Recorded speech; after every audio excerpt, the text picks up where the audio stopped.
안녕하세요. 어렵고 딱딱한 지식을 쉽고 재미있게 정리해드리는 지식 퀸입니다. 절대로 실패하지 않는 월급쟁이 재테크. 평범한 월급쟁이가 중산층으로 신분을 이동하려면 10년 안에 계층 상승을 위해 당신이 해야 할 일. 지난 두 번의 영상에서는 앞으로 10년 안에 한국 사회가 어떤 방향으로 가게 될지, 그에 따라 부동산 시장은 어떻게 변화할지에 대해서 말씀드렸습니다. 어찌 보면 암울한 미래였죠. 양극화는 더 심화되고 보통 사람들이 돈 모으기는 더 힘들어진다는 전망이었으니까요. 오늘은 그러한 미래 앞에서 평범한 월급쟁이가 중산층으로 계층 상승을 하려면 과연 어떻게 해야 할지에 대해서 알아보겠습니다.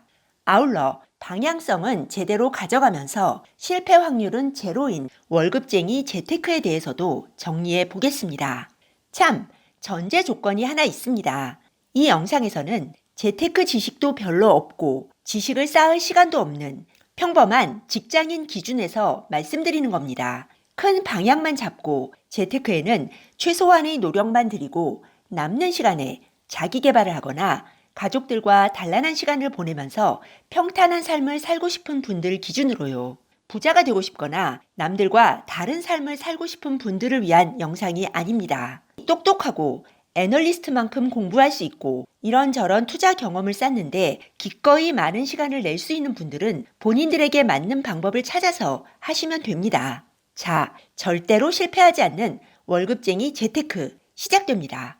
첫째, 허리띠를 조르고 저축해서 되도록 빨리 아파트를 사라. 자본주의의 3대 요소가 무엇인지 기억나시나요? 토지, 노동, 자본, 이 세 가지였죠. 이건 우리가 중고등학교 사회 시간에 배우는 내용이죠. 그런데 알고 보면 이것만큼 큰 사기가 없습니다. 왜냐하면 마치 이 세 가지가 동급인 것 같은 느낌을 주니까요. 우리는 여기서 자본주의라는 이름 자체에 주목해야 합니다. 현대 자본주의에서 진짜 주인공은 다름 아닌 자본입니다. 나머지는 들러리에 불과합니다. 이론적으로가 아니라 실제 현상에서 그렇다는 것이죠. 월급쟁이는 무조건 내 집 마련부터 해야 합니다. 그것도 아파트를 사야 합니다. 주식도 있고 상가도 있는데 왜 부동산, 그것도 아파트부터 사야 할까요? 물론 개인도 주식 투자를 할 수는 있습니다. 하지만 단적으로 말하면 주식 투자는 서민이 돈을 벌기 위해 하는 것이 아닙니다.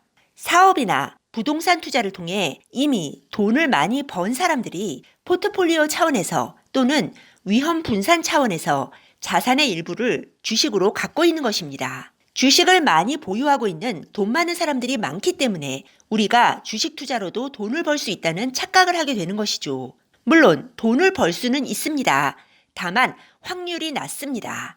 가진 것 없고 공부할 시간도 없는 직장인은 절대로 낮은 확률의 베팅에서는 안 됩니다. 보편적이고 가장 무난하면서 확률이 높은 길을 가야 합니다. 지식도 없고 시간도 없다면 주식은 쳐다보지도 않는 게 현명합니다. 그럼 아파트를 사야 하는 이유는 무엇일까요? 자산시장에서는 필연적으로 사이클이 찾아오는데 내가 갖고 있는 것이 쉽게 팔 수 있는 자산이라면 두려움을 이기지 못하고 하락장에 팔아버리게 됩니다. 아니면 충분히 올랐다고 생각해서 팔아버리거나요. 자본주의 사회에서 현금 보유는 가장 큰 리스크 중의 하나입니다. 포트폴리오 차원에서 일부를 현금으로 보유하는 것은 괜찮지만 자산의 대부분을 현금으로 갖고 있는 건 엄청난 도박입니다. 집 한 채는 내 가족들이 깔고 사는 것이기 때문에 금융위기가 오든 폭등기가 오든 팔 수가 없습니다. 내가 노동을 통해 벌어들인 귀한 돈을 쉽게 팔 수는 없지만 가치 있는 자산으로 바꿔서 죽을 때까지 가지고 가는 것이 월급쟁이 재테크의 핵심입니다. 둘째, 하락기가 올 때마다 업그레이드를 하라. 일단 살 집을 한 채 샀습니다. 그럼 이 집을 평생 깔고 살아야 할까요? 절대로 그래서는 안 됩니다. 업그레이드를 해야 합니다. 빈손으로 시작한 서민이 월급을 모아서 집을 산다면 분명히 좋은 집이 아니겠죠. 지역도 별로일 것이고 역세권이 아닐 확률도 높습니다. 첫 집이 서울 변두리라면 그 다음은 서울 역세권으로 가야 합니다. 그리고 다음번엔 핵심지로 들어가는 거죠. 이런 점프를 직장 생활을 하는 동안 몇 번이나 할 수 있을까요? 아마 많아야 3번 정도일 겁니다. 돈만 본다면 10번도 할 수 있겠죠. 하지만 우리는 가족의 행복도 고려해야 합니다. 일반적인 직장인이라면 아이가 태어나기 전이나 아이가 어릴 때 1번, 아이가 학교에 들어가기 전에 1번, 그리고 아이가 중학교나 고등학교에 다닐 때 또 1번 더 이사할 수 있겠죠.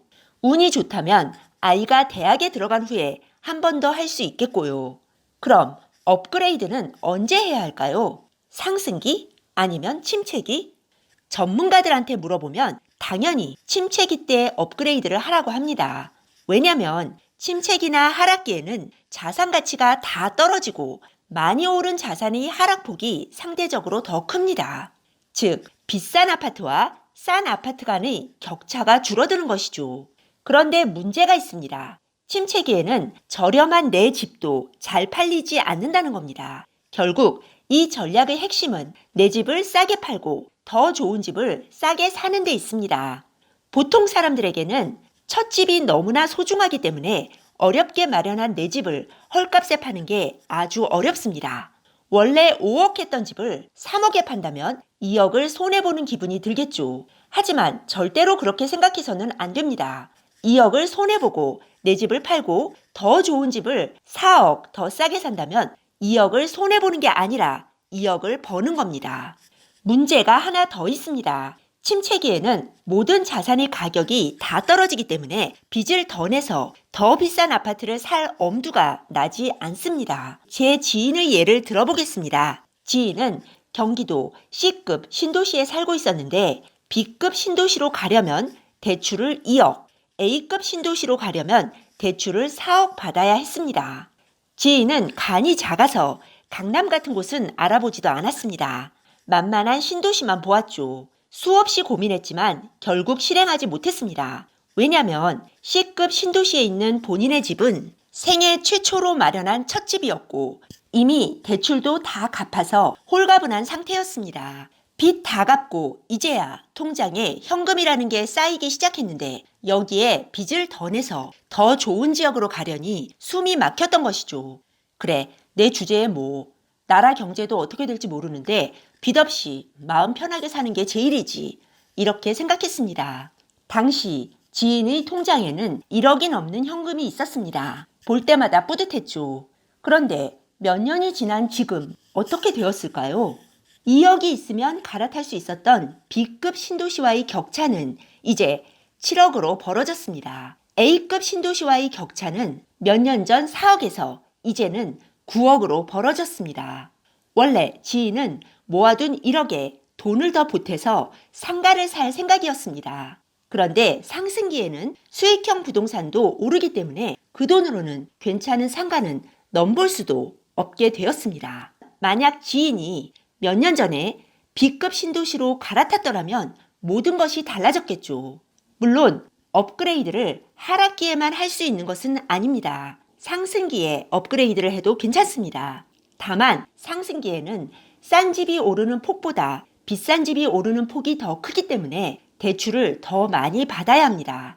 하락기에 업그레이드를 하면 사실상 내 돈은 하나도 들이지 않고 미래의 수익까지 확보할 수 있지만 상승기에 업그레이드를 하면 내 돈을 걸고 더 큰 상승에 베팅해야 합니다. 하락기에 비해 안전 마진이 그만큼 없어지는 것이죠. 평범한 직장인이 내 집 마련을 하고 회사를 다니는 동안 딱 2번만 업그레이드를 해도 인생은 달라집니다.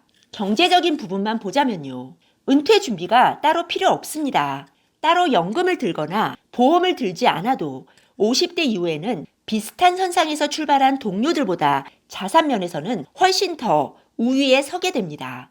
그만큼 인플레이션이 무섭습니다. 무자비할 정도로 현금 가치를 떨어뜨리고 노동을 하면서 열심히 살아온 사람들의 시간을 강탈하니까요. 물론 지금 이 시점에서 영끌에서 업그레이드를 하라는 말은 아닙니다. 평범한 월급쟁이가 타야 할 재테크 전략을 말씀드리고 있는 겁니다. 이런 전략으로 간다면 신경도 많이 쓰지 않고 일상생활을 편하게 하면서도 중산층으로 도약할 수 있습니다. 40세 전에 그렇게 되지는 못하더라도 50세 전에는 반드시 그렇게 될 수 있습니다. 시간의 힘을 믿고 현대 자본주의의 급소에 함께 올라타는 겁니다. 내가 자본주의를 바꾸지 못한다면 적어도 희생양이 되지는 말아야 하니까요. 그럼 자본주의의 원리를 깨닫지 못하고 이미 중년이 된 40대, 50대들은 어떻게 해야 할까요? 황금기가 지나갔다는 건 인정해야 합니다. 돈이 없고 지식이 없는 평범한 직장인들이 가진 것이라곤 시간뿐인데 그 시간이 이제는 내 편이 아닌 것입니다. 하지만 늦었다고 포기할 필요는 없습니다. 20대, 30대에 비해 시간이 부족하다는 것이지 아예 없는 것은 아니기 때문이죠. 시장을 보면서 적어도 한 번의 흐름은 더 탈 수 있습니다. 게다가 흘러간 시간을 되돌릴 수 있는 강력한 무기가 있습니다. 이 부분은 다음 영상에서 절대로 실패하지 않는 월급쟁이 재테크의 세 번째 항목을 설명하면서 함께 말씀드리겠습니다. 네, 오늘 들려드린 내용이 도움이 되셨다면 구독 버튼, 좋아요 버튼 꾹 눌러주세요. 그리고 알람 버튼도 꾹 눌러주세요. 지식퀸의 새 영상이 올라오면 제일 먼저 받아보실 수 있습니다. 감사합니다. 다음에 또 만나요.